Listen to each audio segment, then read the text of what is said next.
Welcome to The Explainer. Today we're going to dive into the absolutely wild world of a legendary Indian film studio, a place filled with grease paint, massive dreams, and some seriously bizarre politics. We're pulling this story straight from Asika Mitran's incredible book, My Years with Boss. So, how do you connect truckloads of makeup to international politics and poetry? It sounds totally random, right?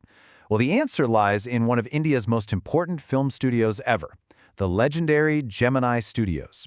It was a place where the everyday business of making movies crashed right into the extraordinary currents of world history.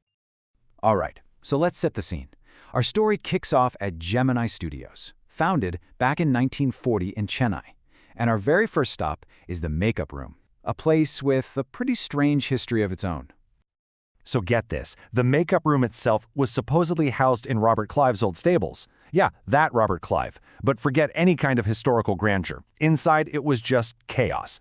We're talking huge mirrors surrounded by these incredibly hot, glaring, incandescent lights. And Asika Mitran's description here is just so good. He calls it a place of fiery misery. Can you just imagine that? Actors sitting there sweating under these scorching hot lights just to get their makeup slapped on? It was anything but glamorous. And you know the crazy thing is, the team responsible for all this, well, it was this perfect little microcosm of India. You had a Bengali leading the team, then a Maharashtrian, you had an Andhra, an Anglo-Burmese, local Tamils, people from all over the country working side by side. This was national integration in action, way before that was even a buzzword. And what was their grand unifying mission? To turn perfectly normal-looking people into what Ashoka Mitran calls hideous crimson-hued monsters for the camera. Amazing. All right, so now that we've set the scene, let's meet some of the incredible characters who made this place tick. And we're going to start with the guy at the absolute bottom of the totem pole in the makeup department.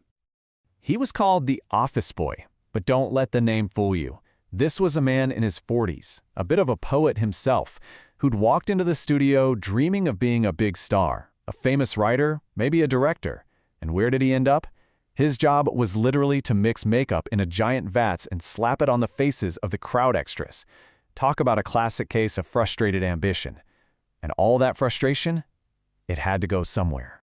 And that somewhere was one person in particular, Kathamangalam Subbu.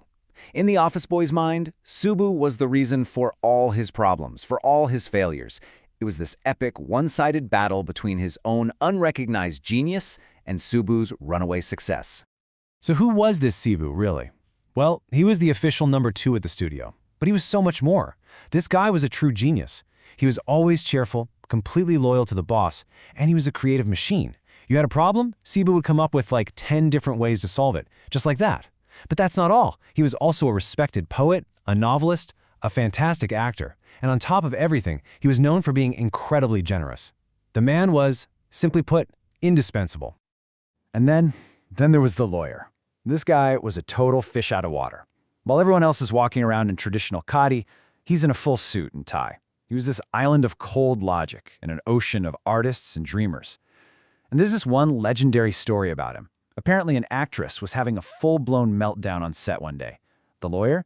He just quietly turned on a recorder. Later, he played her tirade back to her. She was so shocked, so completely mortified, that her career just ended right there.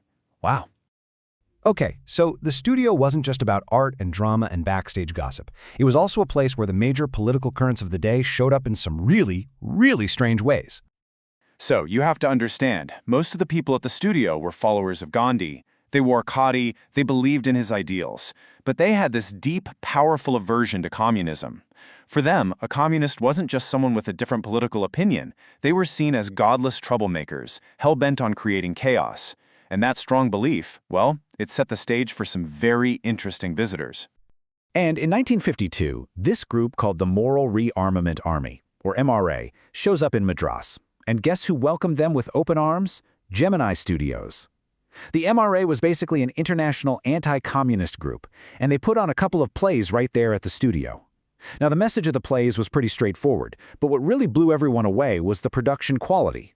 The sets, the costumes, it was all top-notch. It made such an impression that for years, Tamil theater copied their style for sunrise and sunset scenes. A little piece of the MRA lived on.